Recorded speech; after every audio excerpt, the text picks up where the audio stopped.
संघर्ष। पहले हमने थोड़ा पढ़ा था, अब डिटेल से वापस पढ़ लेते हैं। भारत पाकिस्तान के बीच कुछ विवाद हैं।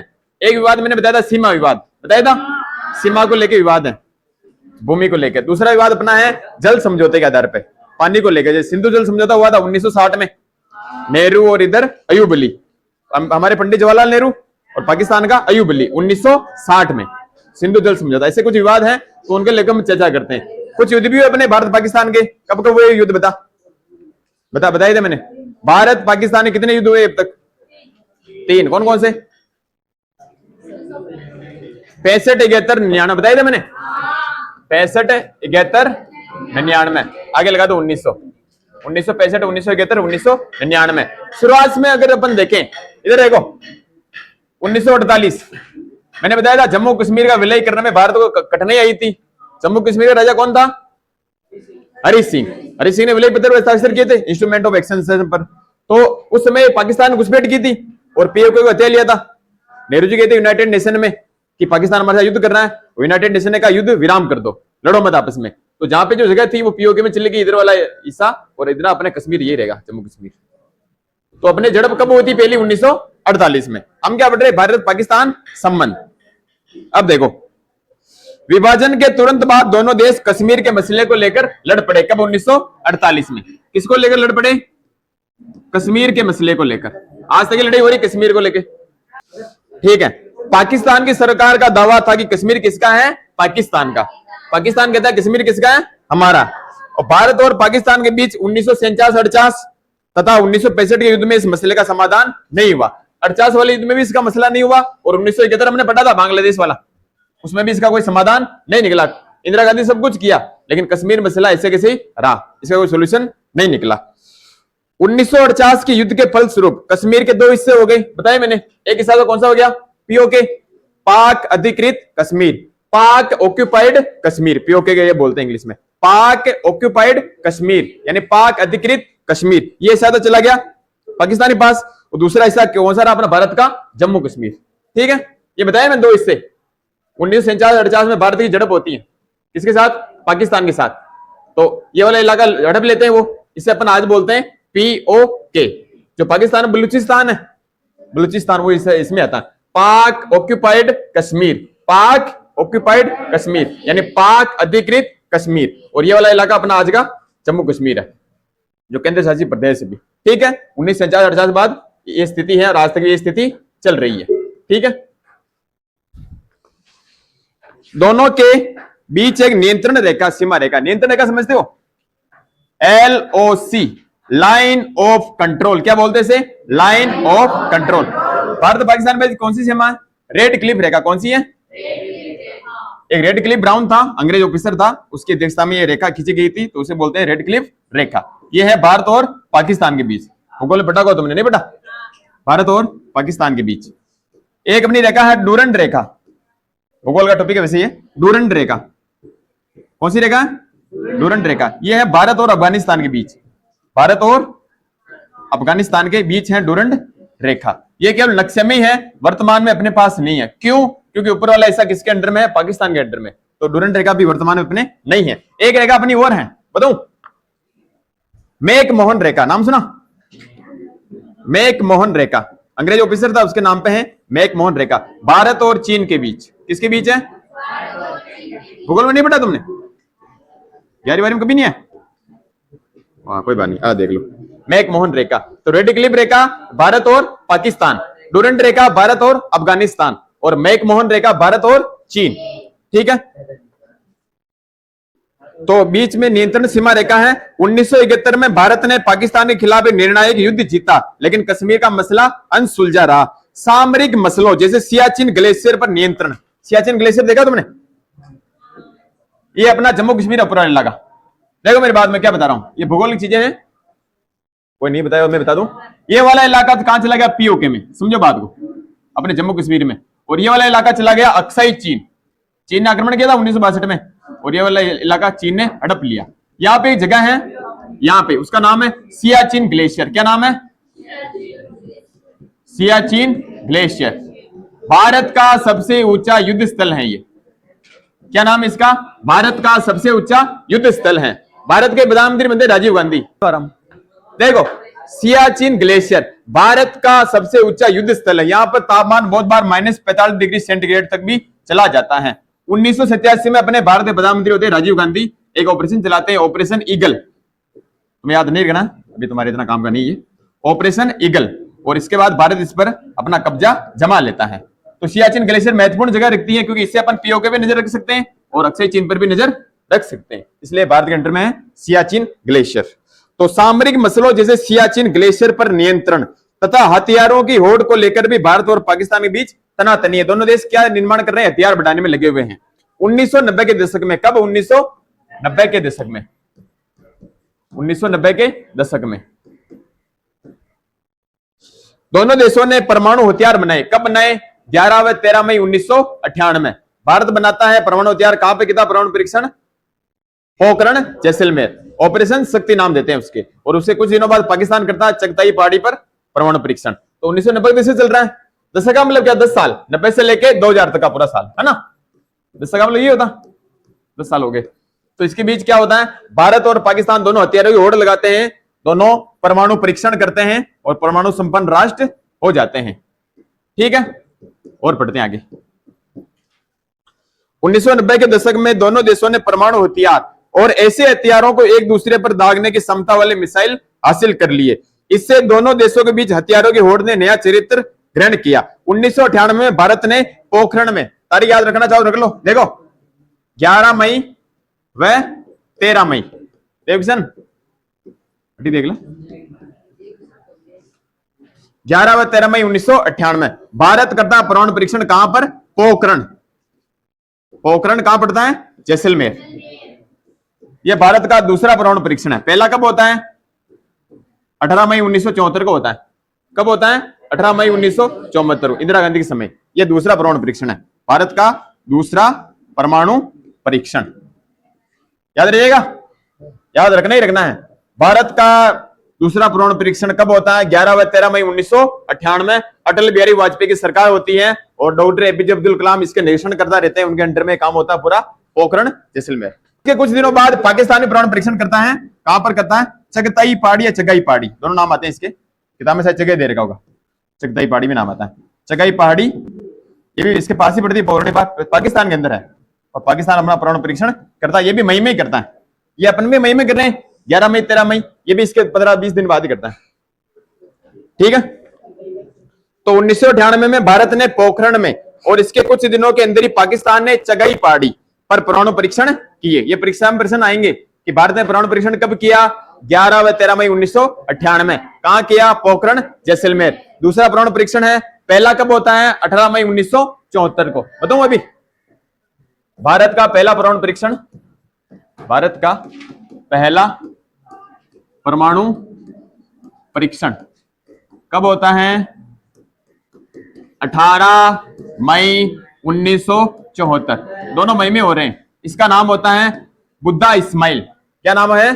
बुद्धा इस्माइल, यानी बुद्ध मुस्कुराया, बुद्धा इस्माइल इसका नाम ये देते हैं।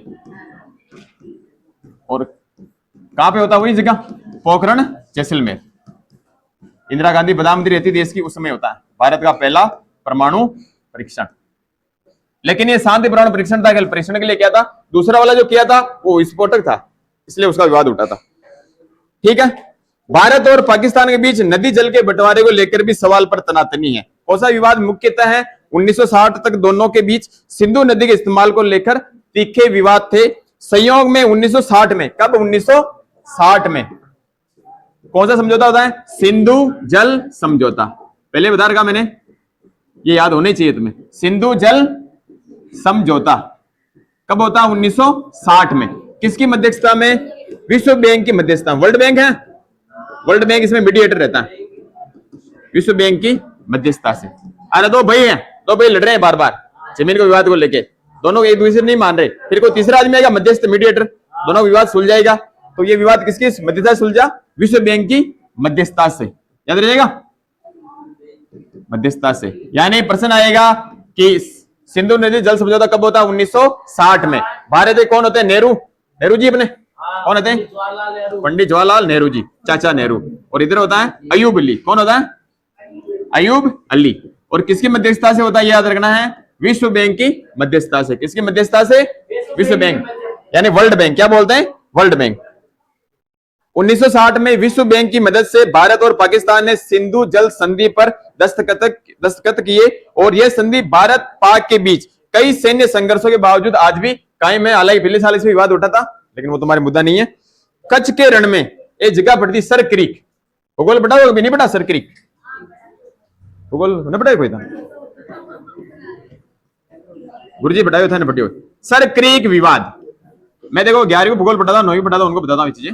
सर क्रीक विवाद किसके बीच है? भारत और पाकिस्तान के बीच। और इधर एक सर क्रीक कहां पड़ता है? अपने गुजरात में। कहां पड़ता है? कच्छ गुजरात में पड़ता है। कहां पड़ता है? गुजरात में। इसको लेकर भी भारत और पाकिस्तान के बीच विवाद है। तो सर क्रीक विवाद भारत और पाकिस्तान के बीच। ठीक है, अपने देखने में छोटा लगता है, लेकिन बहुत अच्छी जगह है सर क्रीक, कभी देखना यूट्यूब पे। तो भारत और पाकिस्तान कितने विवाद पढ़े हमने? मुख्यतः 3। पहला विवाद कौन सा था? सीमा विवाद। कौन सा था? कश्मीर को लेकर। सीमा विवाद कश्मीर को लेकर। दूसरा विवाद कौन सा था? 1960 में। और तीसरा विवाद कौन सा है? तीनों विवाद किसी बीच है? भारत और पाकिस्तान के बीच। ठीक है, अब अपन पढ़ते हैं भारत और उसके अन्य पड़ोसी देश। लास्ट में रिवीजन करा देंगे अगर टाइम बचा तो, वरना क्लास देख लेना। अब देखो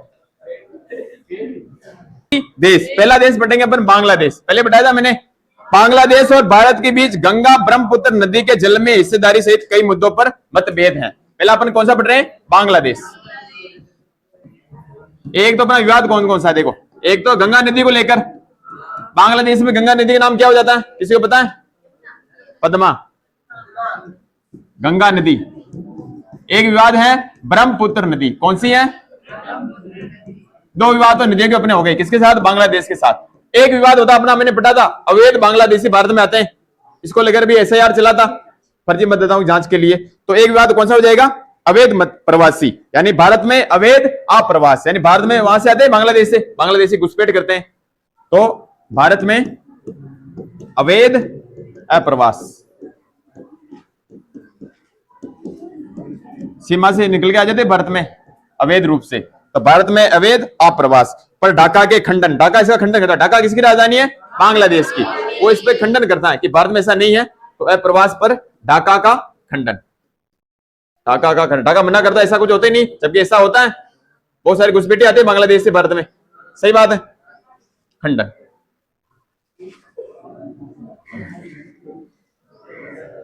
खंडन, ठीक है। अगली चीज क्या है? भारतीय सेना को पूर्वोत्तर भारत में जानने के लिए अपने इलाके से रास्ता देने से बांग्लादेश का इनकार। भारत का नक्शा देखा होगा तुमने? अरे इधर देखो, बांग्लादेश ऐसे है, और इधर अपना ऊपर नेपाल आ गया, इधर सिक्किम है, इधर भूटान आ गया। ये इतना सा रास्ता 22 किलोमीटर चौड़ा, इसे अपन बोलते हैं, क्या बोलते हैं? सिलीगुड़ी कॉरिडोर। क्या बोलते हैं? अब भारत यहीं से जाता, 22 किलोमीटर चौड़ा रास्ता, और यहाँ से अपने 7 राज्य से जुड़े हुए हैं। 7 राज्य असम, अरुणाचल प्रदेश, मेघालय, मणिपुर, त्रिपुरा, मिजोरम है ना, वो सभी यहाँ से जुड़े हुए हैं।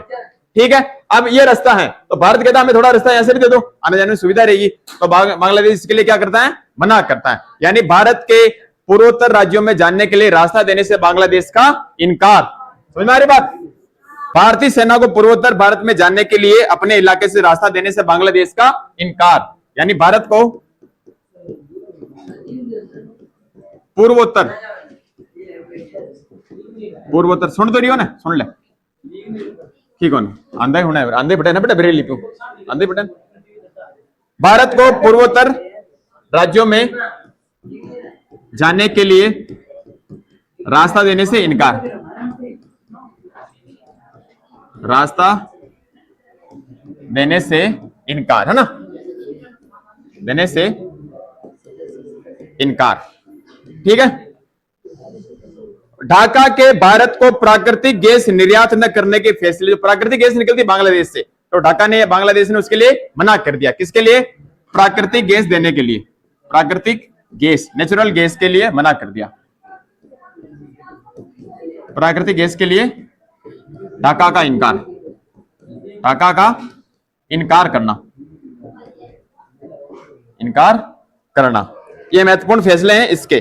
तथा म्यांमार को बांग्लादेशी इलाके से होकर भारत को प्राकृतिक गैस निर्यात न कर देने के फैसले से। बांग्लादेशी पास देश कौन सा आता है? म्यांमार आ रहा है, आसियान सदस्य म्यांमार। अब म्यांमार से अपन भारत में कोई चीज लाना चाह रहे हैं, बीच में देश कौन सा आ रहा है? बांग्लादेश। तो म्यांमार से भारत में कोई चीज लाना चाह रहे हैं तो बांग्लादेश उसके लिए रास्ता नहीं देता है, चाहे प्राकृतिक गैस हो चाहे कोई पाइपलाइन निकालनी है, उसके लिए वो क्या करता है? मना करता है।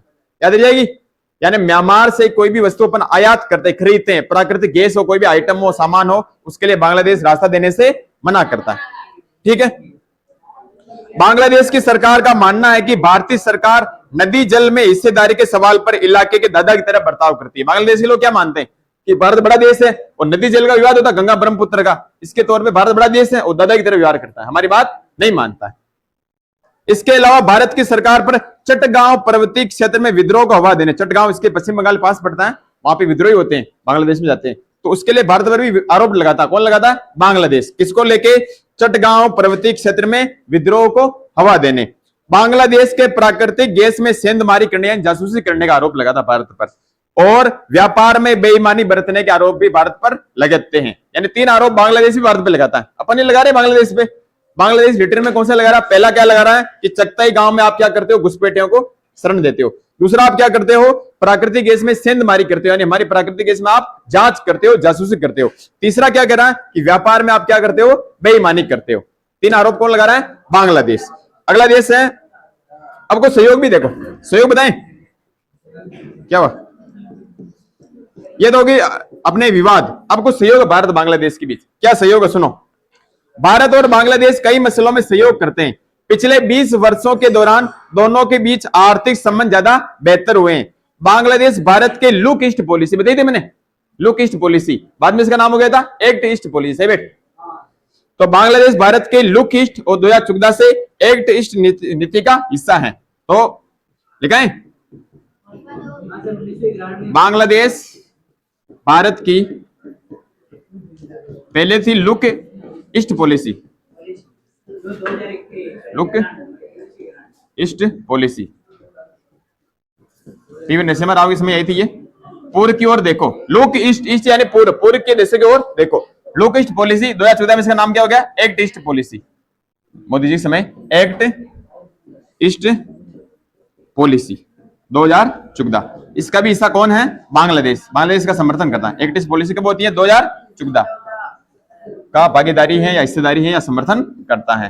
ठीक है, लैंग्वेज तुम्हें लिखनी परीक्षा में, समर्थन करता है, यानी विवाद तो हो गया, ये कुछ समर्थन भी है। यानी बांग्लादेश भारत की लुक ईस्ट पॉलिसी और एक्ट ईस्ट पॉलिसी को समर्थन करता है, साझेदारी उसमें रखता है। इस नीति के अंतर्गत म्यांमार के जरिए दक्षिण पूर्व एशिया से संपर्क साधने की बात भी की गई है। कौन सी नीति के तहत? लुक ईस्ट पॉलिसी, नया नाम है एक्ट ईस्ट पॉलिसी। यानी म्यांमार के जरिए दक्षिण पूर्व के देश है, आसियान के देश थे, बटे हमने आसियान 10 देश, उनसे संपर्क अपन साध रहे हैं भारत। आपदा प्रबंधन, आपदा प्रबंधन अगला कौन सा मुद्दा आ रहा है? बांग्लादेश भारत में सहयोग, एक तो आ रहा है आपदा प्रबंधन,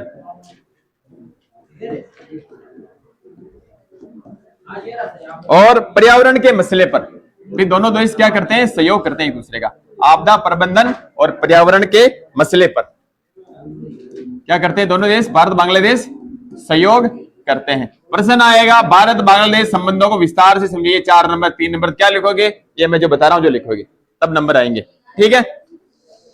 2015 में दोनों देशों ने कुछ परिक्ष क्षेत्रों यानी एनक्लेव का आदान प्रदान किया। एनक्लेव समझते हो? चुप रहो तो बताओ मैं।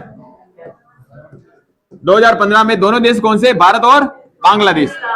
बांग्लादेश पागल, कहा ध्यान है तेरा?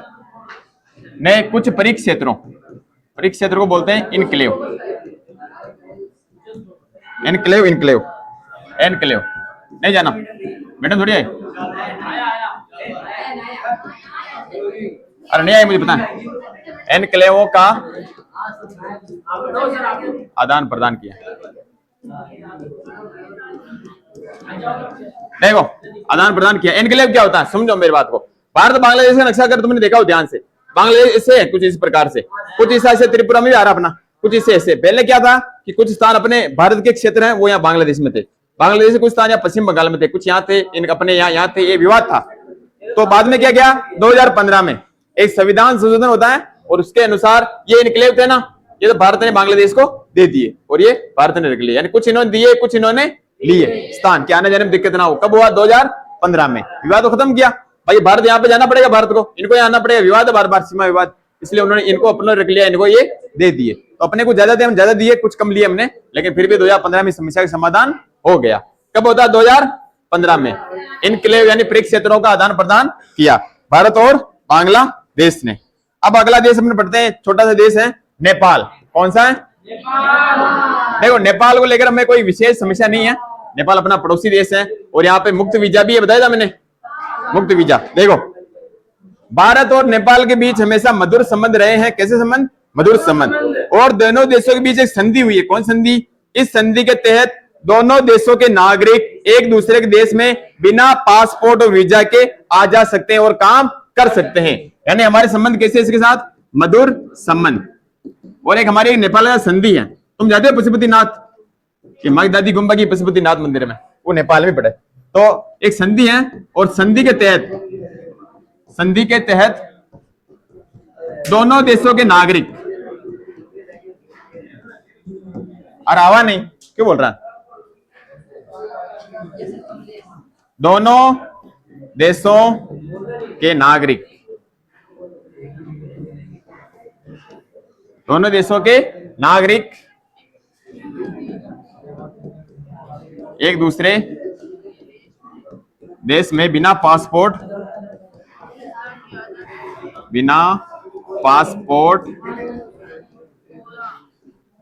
और वीजा के आ जा सकते हैं और व्यापार कर सकते हैं। वीजा के आ जा सकते हैं और व्यापार भी कर सकते हैं। ये तुम्हें याद रखनी चीज, याद रहेगी, व्यापार कर सकते हैं। वीजा मैंने बताया था तुम्हें। देवकिशन खड़ा हो, बता वीजा क्या होता है? खड़ा हो। एक देश से दूसरे देश में जाने के लिए पासपोर्ट की जरूरत होती है, उसे वीजा कहते हैं। ये पटके दो लेना, ठीक है थोड़ा इधर। हाँ अब बांग्लादेश में आराम नहीं, एक दूसरे देश में घूमने के लिए बता गिरे बैठ जा। तो बता हैं? बता और अबे मैं बोलने को बोल भी नहीं रहा सर आपको। बैठो। अरे किसी दूसरे देश में जाने के लिए क्या चाहिए? पासपोर्ट चाहिए। लेकिन उस देश में अपन जाएंगे, 2 दिन रहे, 3 दिन रहे, 5 दिन रहे, 10 दिन रहे, घूमेंगे अपन, तो उसके लिए अपने को क्या चाहिए? वीजा। और वीजा में पर डे के हिसाब से पैसा लगता है। जैसे आज मैं बात करूं, भूटान तुम जाना चाहो तो भूटान में पर डे के 1200 रुपए लगते हैं, सस्ता देश है वो तो। बाकी बड़े देशों में तुम जाओ ज्यादा पैसे लगते हैं, तो जितने तुम रहोगे उतने दिन तुम रुक सकते हो, वीजा होगा। लेकिन नेपाल में ऐसा नहीं है। नेपाल में आप चाहो जितने दिन जा सकते हो, वहां पे घूम सकते हो, व्यापार कर सकते हो। ये संधि किसके साथ है? केवल नेपाल के साथ। ठीक है, आवा नहीं।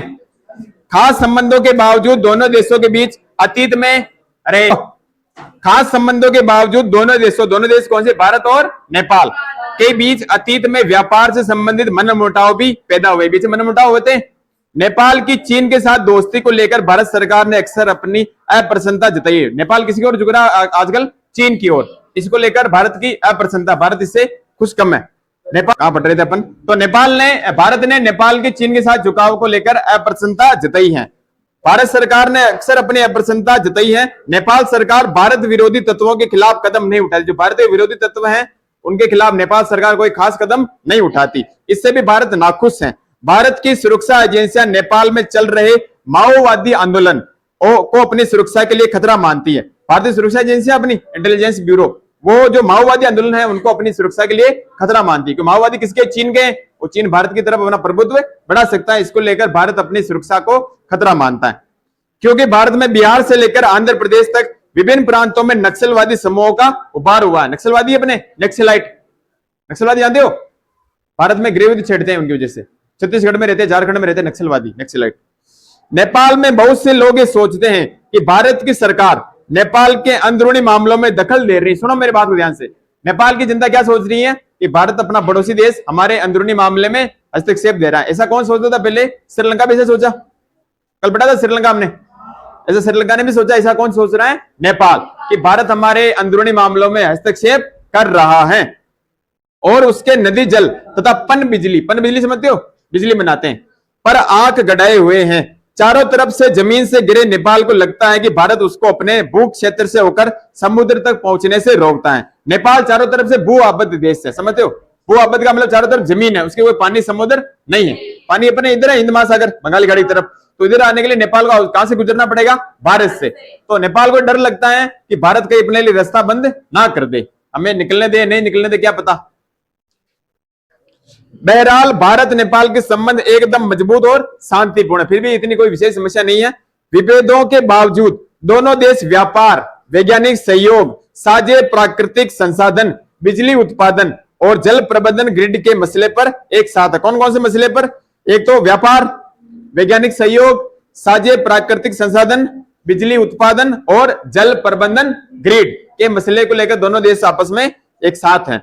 नेपाल में लोकतंत्र की बहाली से दोनों देशों के बीच संबंधों के और मजबूत होने की उम्मीद बनती है कि नेपाल में लोकतंत्र आ गया 2008 से, पढ़ा हमने, तो उसके बाद दोनों देशों में संबंध अच्छे होने की उम्मीद बढ़ी है। इसके बाद देश आता है श्रीलंका। कल बताया था मैंने, श्रीलंका की राजधानी जयवर्धने कोटे, पहले कोलंबो होती थी, आजकल जयवर्धने कोटे, सिलोन पुराना नाम उसका, ठीक है। श्रीलंका और भारत की सरकारों में संबंध में तनाव इस द्वीप में जारी जातीय संघर्ष को लेकर, बताया था मैंने, जातीय संघर्ष सिएली और तमिलों के बीच। जब तमिल आबादी राजनीतिक रूप से नाखुश हो और उसे मारा जा रहा हो तो ऐसे में भारतीय नेताओं और जनता का तटस्थ बने रहना असंभव लगता है। जब ऐसी मारपीट हो रही तमिलों के साथ तो भारत उसे अछूता कैसे रहे। 1987 बताया था मैंने, IPKF 1987 Indian peace keeping force, भारतीय सेना जाती है श्रीलंका में। तो 1987 कब जाती है? सैन्य अभियान है ना, भारतीय सेना कहां जाती है? श्रीलंका में। कल पूरी कहानी बताई थी मैंने, वीडियो डाल दूंगा, देख लेना उसमें, वापस भूल गए हो तो। 1987 के सैन्य हस्तक्षेप के बाद से भारतीय सरकार श्रीलंका के अंदरूनी मामलों में असंलग्नता की नीति अमल कर रही है। इसके बाद जो समस्या हुई थी, राजीव गांधी हत्या हुई थी, उसके बाद कौन सी नीति बना रही है? असंलग्नता की नीति। असंलग्नता की नीति क्या होती है? कि हमें श्रीलंका के मामले में हस्तक्षेप नहीं करना है, वो उनके देश का अंदरूनी मामला अपने हिसाब से उस मामले को सुलझा लेंगे, ठीक है। ऐसा नियम किसने बनाया था? इंदिरा गांधी ने, दूर रहने का सिद्धांत। भारत सरकार ने श्रीलंका के साथ एक मुक्त व्यापार समझौते पर दस्तखत किए, FTA फ्री ट्रेड एग्रीमेंट, यानी मुक्त व्यापार समझौता। इससे दोनों देशों के संबंध मजबूत हुए हैं। श्रीलंका में सुनामी जानते हो? एक तो भूकंप आता अपने और एक पानी में भूकंप आता है, तो जो पानी में भूकंप आता है उसे बोलते हैं सुनामी। उस सुनामी में भारी बाढ़ आती, तबाही होती है। तो श्रीलंका में सुनामी से हुई तबाही के बाद के पुनर्निर्माण कार्य, वापस वहां पे बिल्डिंगें बनाना, राहत पहुंचाना, उनको खाने पानी व्यवस्था करना, कार्यों में भारतीय मदद से भी दोनों देशों के एक दूसरे के करीब है। यानी सुनामी के बाद श्रीलंका की मदद किसने की? भारत ने, ठीक है। अब एक छोटा देश आता है भूटान। भूटान वाले अपने कोई खास विवाद नहीं है। भूटान की राजधानी थिम्पू, कौन सी है? थिम्पू। भारत के भूटान के साथ भी संबंध बहुत अच्छे हैं और भूटानी सरकार के साथ कोई बड़ा झगड़ा भी अपना नहीं है। भूटान से अपने काम का संचालन कर रहे पूर्वोत्तर भारत इधर वाला, मणिपुर, मिजोरम, त्रिपुरा है ना, ये वाले पूर्वोत्तर भारत के उग्रवादियों और गुरिल्ला को भूटान ने अपने क्षेत्र से खड़े दिया। समझ रहे बात को? यानी भूटान में अपने काम का संचालन करे थे, पूर्वोत्तर क्षेत्र अपना, मणिपुर, मिजोरम, ये यहाँ के कोई उग्रवादी थे। उग्रवादी समझते हो? जो गृह युद्ध छेड़ते भारत के अंदर ही, वो पहले कहां चले गए थे? भूटान में। तो भूटानी सेना ने उनको अपने यहां से भगा दिया, खदेड़ दिया, भाग जाओ तुम यहां से। यानी भूटान ने उनको संरक्षण नहीं दी। अगर उनको संरक्षण देता तो फिर भारत में घुसपैठ करते वो, तो उनको वहां से खदेड़ दिया किसने? भूटान ने। तो भूटान ने अपना सहयोग किया इस बात में। भूटान के इस कदम से भारत को बड़ी मदद मिल रही है। भारत भूटान में पन बिजली की बड़ी परियोजनाओं में हाथ बटा रहा है। भारत भूटान में जो पन बिजली बनती है, पन बिजली से मतलब बिजली परियोजना, लाइट बनाती है अपन, तो भूटान में जो बिजली परियोजना चलती है पन बिजली, उसमें सहयोग किसका है? भारत का, ठीक है। इस हिमालयी देश, भूटान हिमालय का देश है, छोटा सा, पता हो तो। इधर एक आगे नेपाल है, बीच में सिक्किम छोटा सा, फिर यहाँ पे भूटान आता, छोटा सा देश है। तो इस हिमालयी देश के विकास कार्यों के लिए सबसे ज्यादा अनुदान कौन देता है? भारत। सबसे ज्यादा पैसा कौन लगा रहा है वहां पे? भूटान में भारत। और भारत के साथ समझौता भी है कि भारत पे अगर कोई देश हमला करेगा उसकी रक्षा कौन करेगा? भारत। भूटान पे कोई हमला करेगा ना, उसकी रक्षा कौन करेगा? भारत। क्योंकि भूटान छोटा देश है। ये एग्रीमेंट होता 1949 में होता, शायद तुम्हारा नहीं है।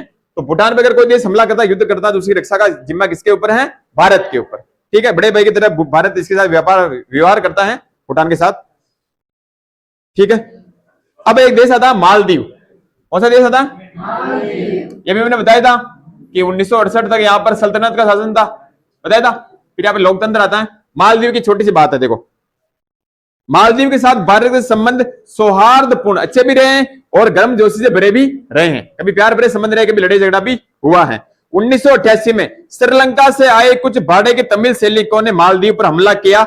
मालदीव ने जब आक्रमण को रोकने के लिए भारत से मदद मांगी तो भारतीय वायुसेना और नौसेना ने तुरंत कार्रवाई की। होता क्या है कि 1988 में, कब? 1988 में। अपना नक्शा ऐसा है, यहाँ पे श्रीलंका है और यहाँ पे मालदीव है। तो 1988 में क्या होता है, श्रीलंका को तमिल सैनिक आते हैं यहाँ पे। कौन सैनिक आते हैं? तमिल सैनिक, भाड़े के सैनिक है ना, भाड़े के समझते हो, भाड़े के गुंडे होते हैं ना, वैसे भाड़े तमिल सैनिक आते हैं और मालदीव पे हमला कर देते हैं। मालदीव छोटा द्वीपी देश है, इतनी कोई सेना खास है नहीं। ये मदद मांगता है किससे? भारत से, और भारत अपनी मदद करता है, वायुसेना भेजता है, एयरफोर्स है ना, नौसेना भेजता है, पानी वाली नौसेना जहाज भेजता है, और ये भाड़े के तमिल सैनिकों को यहाँ से खदेड़ देता है। क्या करता है? खदेड़ देता है, भगा देता है यहाँ से। और इस तरह मालदीव की मदद कौन करता है? 1988 में भारत। याद रखिएगा बात। तो 1988 में श्रीलंका से आए भाड़े के तमिल सैनिकों ने मालदीव देश पर हमला किया। इससे बचने के लिए मालदीव की सेना ने भारत से मदद मांगी। भारत ने अपनी वायु सेना और नौसेना मदद के लिए भेजी और इन तमिल सैनिकों को, भाड़े के तमिल सैनिकों को यहाँ से खदेड़ दिया। क्लियर है? इसके अलावा भारत ने मालदीव के आर्थिक विकास, यहाँ के आर्थिक विकास, कैसे विकास? मालदीव के आर्थिक विकास में भी मदद की है। पर्यटन, भारत के सर्वाधिक पर्यटन यही घूमने जाते हैं। बॉलीवुड सेलिब्रिटी जितने भी, वो सब घूमने कहां जाते हैं? मालदीव। अच्छा देश है। और मत्स्य उद्योग, मत्स्य यानी मछली उद्योग, मत्स्य उद्योग में भी बढ़ावा मिला है दोनों को। ठीक है, तो आर्थिक विकास में भारत ने मदद की, किसकी? मालदीव की। पर्यटन में मदद की और मत्स्य उद्योग में भी मदद की, किसकी? मालदीव की। ठीक है, ये हो गया। अब देखो शांति और सहयोग, शांति और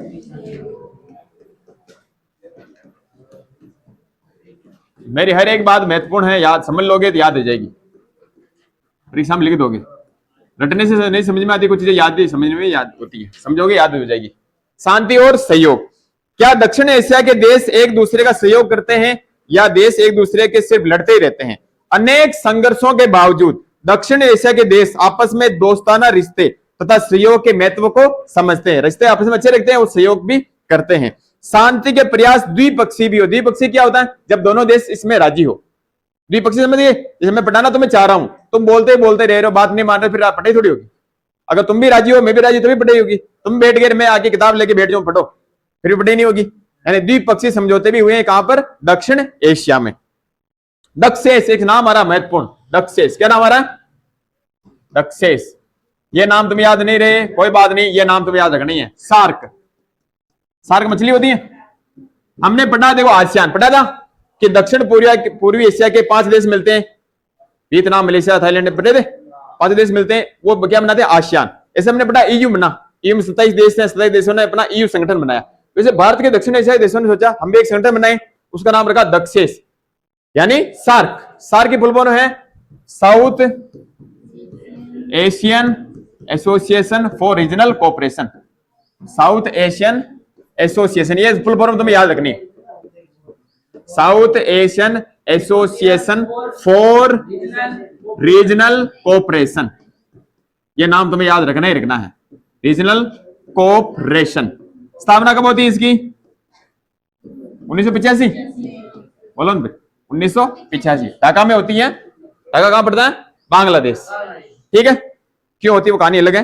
तो Dakshes, South Asian Association for Regional Cooperation यानी सार्क, दक्षिण एशियाई देशों द्वारा बहुस्तरीय साधनों से आपस में सहयोग करने की दिशा में उठाया गया बड़ा कदम। यानी सार्क में कौन से देश शामिल है? सभी दक्षिण एशिया के देश। दक्षिण एशिया में कितने देश है देवकिशन बता? दक्षिण एशिया में कितने देश हैं? 8 है या 7? 7। चीन को उसमें काउंट नहीं करते। ठीक है, वो देशों ने इनमें कदम उठाया। ठीक है, कब बनाया? 1985, बता दिया। दुर्भाग्य से विभेदों की मौजूदगी के कारण, सुनो मेरी बात को, लेकिन दक्षेस यानी सार्क इतना सफल नहीं हुआ। कमलेश, क्यों सफल नहीं हुआ? क्योंकि इसमें 2 सदस्य हैं, एक तो भारत और पाकिस्तान। एक देश में शामिल कौन सा है? भारत और पाकिस्तान। अब सार्क में कोई भी बात करें तो दोनों देश लड़ने लग जाते हैं। भारत भी बात नहीं माने, पाकिस्तान बात नहीं माने, तो द्विपक्षीय विवाद इसमें उठने लग जाते हैं। सार्क में एग्रीमेंट हुआ था कि आप द्विपक्षीय मामले नहीं उठाएं इसमें विवाद के, लेकिन ये विवाद उठाने लगे वो सार्क इतना सफल नहीं हुआ। बात आ रही समझ में? प्रश्न आया कि सार्क सफल क्यों नहीं हुआ? एक नंबर में क्योंकि यहाँ पे भारत और पाकिस्तान दोनों देश अपने द्विपक्षीय विवाद उठाने लगे, इसके कारण सार्क जितनी सफलता प्राप्त नहीं कर सका। ठीक है। दक्षेश के सदस्य देशों ने सन 2002 में, कब? 2002 में इन देशों ने, दक्षिण देशों ने 2002 में क्या किया? दक्षिण एशियाई मुक्त व्यापार समझौता यानी साप्टा, क्या नाम है? साप्टा। खेत में रहो ना, सप्टा, साप्टा, क्या नाम फुल फॉर्म इसकी? साउथ एशिया, दक्षिण एशियाई मुक्त व्यापार क्षेत्र, south Asian free trade area, south Asian free trade area. देखो एफटीए बहुत बताया मैंने तुम्हें, एफटीए फ्री ट्रेड एरिया, ये हो गया south Asian free trade area यानी दक्षिण एशिया मुक्त व्यापार क्षेत्र हो जाएगा। साउथ यानी दक्षिण, दक्षिण और एशियन यानी एशिया, दक्षिण एशिया और फ्री ट्रेड एरिया मुक्त व्यापार क्षेत्र। इसमें साइन कब किए? 2002 में, मुक्त व्यापार क्षेत्र। समझ में आ रही बात को? यानी दक्षिण एशिया के देशों ने बनाया क्या? सार्क। सार्क की फुल फॉर्म क्या बोलो?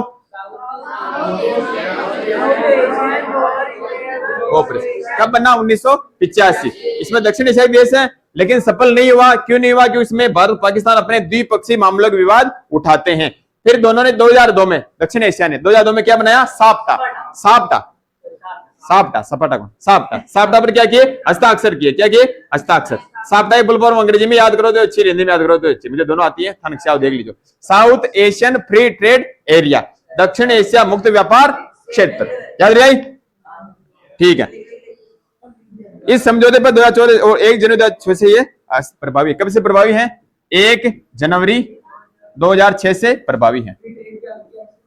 Area A, south Asian free trade area 1 जनवरी 2006 से ये प्रभावी है, लेकिन कोई खास सफल नहीं हो पाया। फिर भारत ने संगठन अलग बनाया था, ब्रिक्स। ब्रिक्स तुम्हारा नहीं है। ठीक है। इस समझौते का लक्ष्य है कि इन देशों के बीच, समझो बात को, मैं बता रहा हूं, लिखूंगा नहीं। साप्टा का क्या लक्ष्य है? इस समझौते का लक्ष्य है कि इन देशों के बीच, इन देश कौन से? दक्षिण एशिया के देश, है ना? दक्षिण एशिया के देशों के बीच आपसी व्यापार में लगने वाले सीमा शुल्क को कम किया जाए। टैक्स लगता है व्यापार आने जाने में, जहाज जाते हैं, गाड़ी जा रही, वाहन जा रहा है, उसका टैक्स क्या किया जाए? कम किया जाए। यानी सातों देशों में कोई व्यापार हो रहा है तो इसमें टैक्स को क्या किया जाए? कम किया जाए, सीमा शुल्क को कम किया जाए। अब देखो ये कार्टून देख लो, पहले बताइए तुम्हें, ये कार्टून टेबल दिख रही है? कितने टेबल? टेबल लिखो एक बार। 6 की 7 है। दक्षिण एशिया में देश कितने हैं? 7 ही। नीचे पढ़ो। यह कार्टून क्षेत्रीय सहयोग की प्रगति में भारत और पाकिस्तान की भूमिका के बारे में बताता है। यानी विवाद उठ गया और सातों देश उठ के चले गए। यहां पे फोटो देखो, ये 2 कार्टून आ रहे, देखो। पहला कार्टून क्या देखा? जनाब हूं कारोबार, कॉमर्स, इकोनॉमी, आप भारत के साथ केवल बुनियादी मुद्दों की बात क्यों नहीं करते? ये बात आ रही भारत और चीन के संदर्भ में। मैंने बताया था भारत चीन अपने सीमावाद नहीं उठाते, केवल व्यापार करे मुक्त व्यापार की नीति के तहत। दूसरा देखो, अंपायर को तय करना कि गेंद भारत के पाले में है या पाकिस्तान में, यानी भारत और पाकिस्तान को लेकर मामले यहाँ पे दे रखे हैं। ठीक है। अब कुछ चीजें इसमें और देखो, बताएं? ये तो चीजें और 1-2 लाइनें, फिर पाठ खत्म है। साप्टा के लिए परेशान होने की जरूरत नहीं है, क्योंकि भारत, भूटान, नेपाल और श्रीलंका पहले द्विपक्षीय व्यापार समझौता कर चुके हैं। मैंने बताया सार्क साप्टा सफल नहीं हुआ, जबकि भारत ने एक तो भूटान, एक नेपाल, एक श्रीलंका, इनके साथ पहले द्विपक्षीय व्यापार समझौता कर रखा है, तो वैसे दिक्कत है नहीं इसको। तीनों देर भारत, भूटान, नेपाल और श्रीलंका के साथ क्या कर रखा है? द्विपक्षीय व्यापार समझौता। ये क्यों किया सरकार ने? समझो, क्योंकि सार्क इतना सफल नहीं हुआ। भारत पाकिस्तान झगड़े थे तो भारत ने अपने स्तर पे क्या किया? नेपाल, श्रीलंका, भूटान के साथ द्विपक्षीय व्यापार समझौता करना शुरू कर दिया। तो भारत ने अपने स्तर पे प्रयास अच्छे किए हैं संगठनों को लेकर। समझ में आया बात?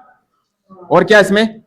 शीत युद्ध के बाद दक्षिण एशिया में अमेरिकी प्रभाव तेजी से बढ़ा, बता रखा है। तो 1991 बाद एक महाशक्ति बचता कौन? अमेरिका।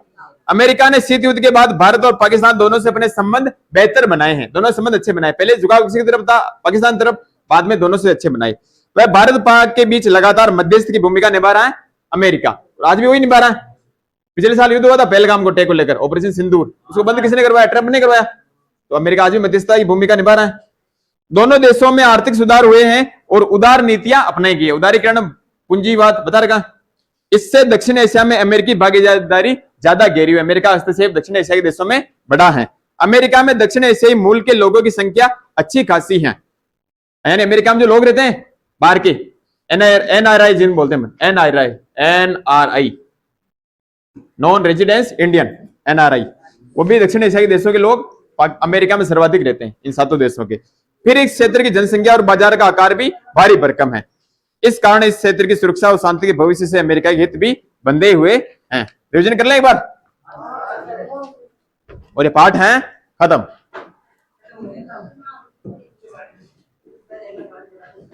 फिर मिलेंगे कभी, पढ़ाएंगे।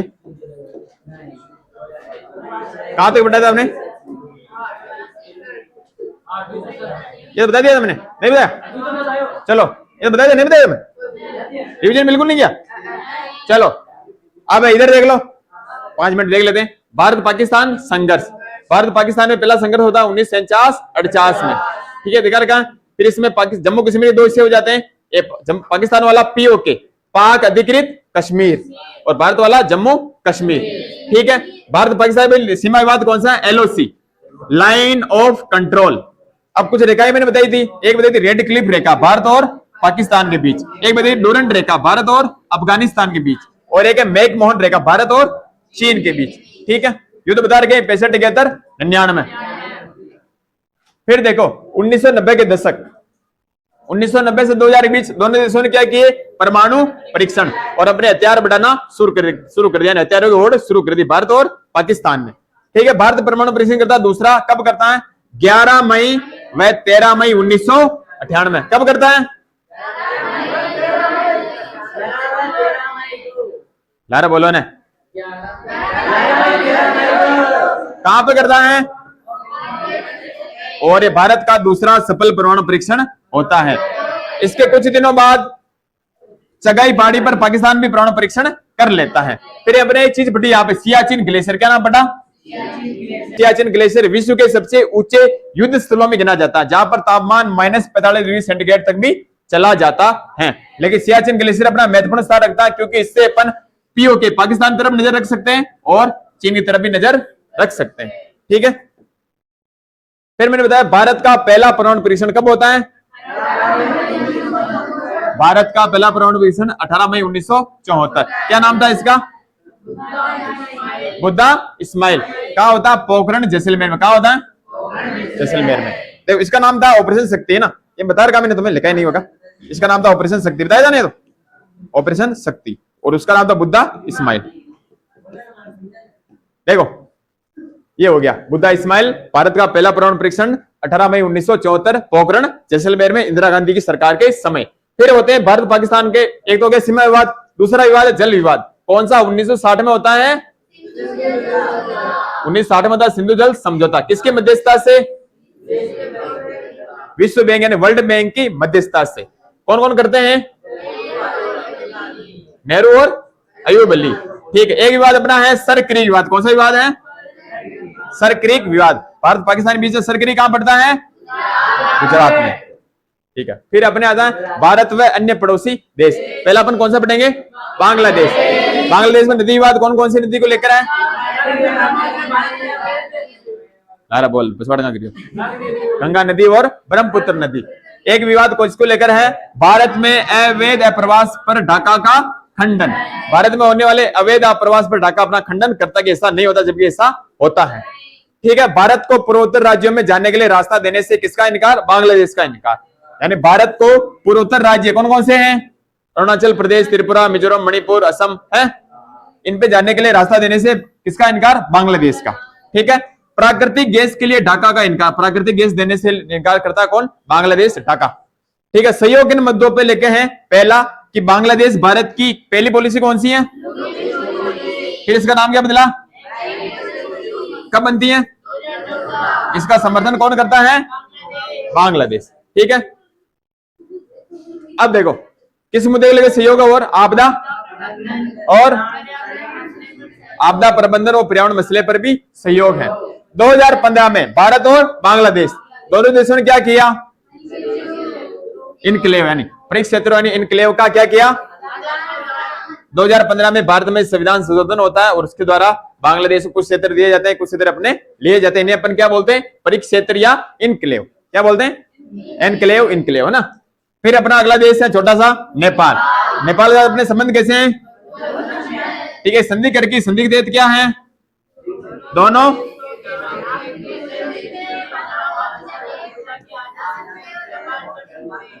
यानी नेपाल के साथ अपने मधुर संबंध रहे हैं और नेपाल के साथ भारत ने संधि करके है। इस संधि के तहत दोनों देशों के नागरिक एक दूसरे देश में जा सकते हैं, बिना पासपोर्ट और वीजा के घूम सकते हैं और व्यापार भी कर सकते हैं। ठीक है, चलो नेपाल के साथ ही ना।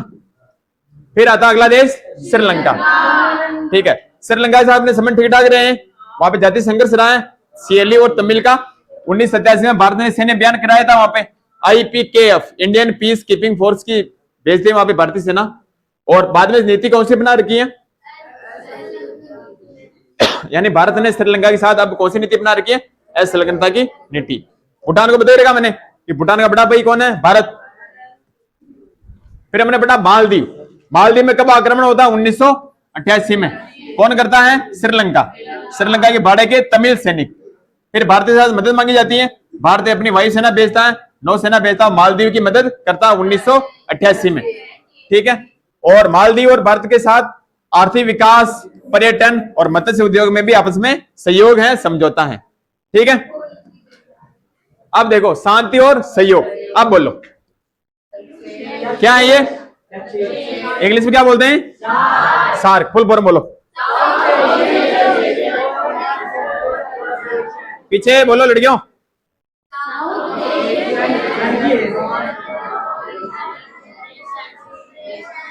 नक्सेल्स को इंग्लिश में बोलते हैं SAARC, South Asian Association for Regional Cooperation. स्थापना कब होती? 1985। कौन कौन से देश मिलते हैं इसमें? दक्षिण एशिया के देश। कितने देश थे पहले? 7। फिर इसमें अफगानिस्तान भी शामिल होता है, लेकिन इतना सफल रहा नहीं, तो बढ़ने वाली बात नहीं है। दक्षिण एशिया के देश सातों मिलकर क्या बनाते हैं? सार्क। इसमें विवाद सफल क्यों नहीं हुआ? क्योंकि भारत पाकिस्तान के द्विपक्षीय विवादों को लेकर यह सफल नहीं हो पाया। फिर सार्क के सदस्य देशों ने एक समझौता किया। क्या नाम था? साप्ता। कब होता है? 2000। साप्ता फुल फॉर्म बोलो। दक्षिण एशिया मुक्त व्यापार क्षेत्र। इंग्लिश में बोले तो south Asian area, south Asian free trade area. और 1 जनवरी 2006 से यह क्या है? प्रभावी है। साप्ता 1 जनवरी 2006 से क्या है? प्रभावी है। ठीक है, और लास्ट हमने क्या पढ़ा? भारत ने अपने स्तर पे क्या किया है? भूटान, नेपाल और श्रीलंका के साथ द्विपक्षीय व्यापार समझौते किए हैं। और ये पार्ट हो जाता अपना खत्म। प्रश्न दिखाएं? प्रश्न देखो, चलो पहला प्रश्न पढ़ो। देशों की पहचान करें। पहला प्रश्न क्या है? किताब नहीं ली? पहला प्रश्न पढ़ो, क्या है? बोलो।